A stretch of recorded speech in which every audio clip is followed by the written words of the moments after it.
which is a faith-based organization, and we looked at all the facts of the case. I am familiar with the university. Really, my question is, how are those students going to be made whole if you are not allowing the university to pay the fines? What's the plan? I'm not sure that that's the right analysis of it. Before we get into this explosive moment on Capitol Hill, make sure you like this video, subscribe to Capitol Truthline, and turn on notifications because this channel brings you the truth the mainstream media refuses to touch. What you're about to hear is a perfect example of why common sense still beats political theater every single time. Thank you, Chairman, and thank you, Madam Secretary, for being here with us. Is it fair to assume that you are aware that when a loan borrower is defrauded by a school, that there is a provision in law called the borrower defense? Yes, I am. Okay. It is a straightforward concept. A student should not be forced to repay loans to schools that lied to them. We know that millions of federal grants and loans go out the door while students are left with education that is not worthy. So I was actually surprised a few weeks ago when your department quietly rescinded $37 million fine that was placed against Grand Canyon University. Can you explain why that happened? Let me think for a second. Let me review my notes on that because there were a couple of things I wanted to make sure I covered with you. We really found that the accusations against Grand Canyon, which is a faith-based organization, and we looked at all the facts of the case. I am familiar with the university. Really, my question is, how are those students going to be made whole if you are not allowing the university to pay the fines? What's the plan? I'm not sure that that's the right analysis of it, but I will look into it further and get back to you. And you'll give me back a writing? Yes, I will. Writing? Okay. Because we know that, you know, the president in whom you serve had a fraudulent university called Trump University, and he himself settled 3 lawsuits before becoming president. We know that there are roughly 1.4 million borrowers who have been approved for a borrower defense discharge and are still waiting for that process. How are you clearing out that backlog? In terms of the borrowed defense funds? Uh-huh. There are lists of that. I'll be happy to get back to you with those numbers. Okay. And while those students wait, can you give us a commitment that you are not going to collect that debt?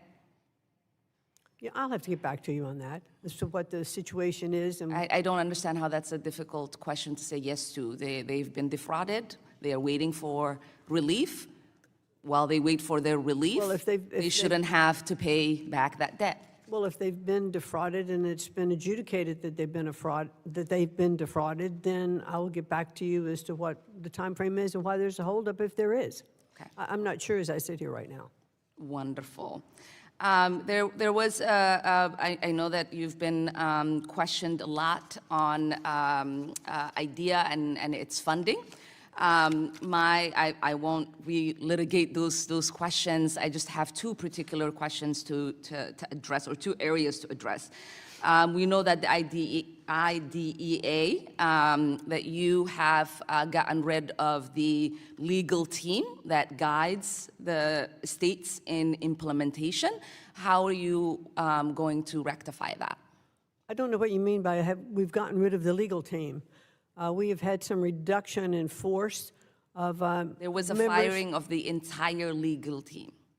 Well, we have other lawyers in place at the Department of Education, and we are The fully... entire team that was for IDEA has been fired. So how are you addressing that? Because we have other lawyers who are in place that can handle those things. And as I mentioned before, we have not missed any of our statutory requirements. Well, I do believe that firing hurts the implementation. We also know that you have gutted the Office of Civil Rights when there is already investigation backlog. How are you going to fix the discrimination claim cases that are out there. Well, there are, excuse me, there are cases that we're looking into. And again, we have not missed any of our statutory requirements in terms of OCR. We also have a task force. There is a backlog. There are a lot of There is a backlog There are a lot of because we kids in our schools that are waiting for relief. When you get rid of the people that are supposed to carry out those investigations, how are you to assure that those kids will not continue to be harmed? We are talking about so many situations in where kids are being discriminated against, and you got rid of the people that investigate those investigations so those kids can protect themselves from from discrimination. Well, we still have a very strong and capable staff in OCR. At the Then Department you of wouldn't have a Education. backlog if that was. This video shows Representative Ilhan Omar trying to lecture Education Secretary Linda McMahon on fraud, ethics, and accountability. And the irony here is absolutely unbelievable. Omar storms into this hearing acting like she's the moral authority on student loan fraud. She aggressively presses McMahon over the Department of Education rescinding a $37 million fine against Grand Canyon University, a faith-based institution. Right away, you can see the strategy. Talk fast, interrupt often, and hope no one notices the facts. Linda McMahon doesn't take the bait. She stays calm, professional, and grounded in reality.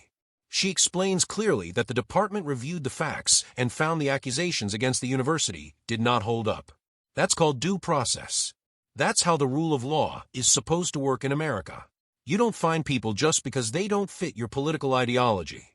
Omar keeps pushing, demanding guarantees, demanding instant answers, demanding commitments on borrower defense cases. And McMahon does what responsible leaders do. She refuses to make promises without verified information and says she will follow up in writing. That's not weakness. That's competence. Then Omar brings up Trump University, trying to score political points instead of addressing the actual issue at hand. This is classic deflection. When you don't have facts, you bring up Trump and hope emotions take over. But again, McMahon doesn't flinch. The conversation shifts to staffing cuts at the Department of Education and the Office for Civil Rights. Omar claims the system is collapsing, kids are being harmed, and discrimination is running rampant. McMahon responds with reality. The department is still meeting statutory requirements, still functioning, still doing the job. Not bloated bureaucracy. Actual results. Now here's where the script really flips. Ilhan Omar wants to lecture America about fraud. This is the same politician whose campaign funneled massive payments to her husband's consulting firm. The same politician surrounded by unanswered questions about campaign ethics, ballot practices in her district, and personal controversies that would end the career of almost any other lawmaker. Yet she sits there on her high horse, accusing others of corruption. This is the left's playbook. Tear down institutions. Attack faith-based organizations. Undermine confidence in education, law enforcement, and elections. America is always the villain. The system is always racist. Responsibility is always optional. Linda McMahon represents something the radical left hates. Accountability, order, due process, and a belief that America doesn't need to be dismantled to be improved.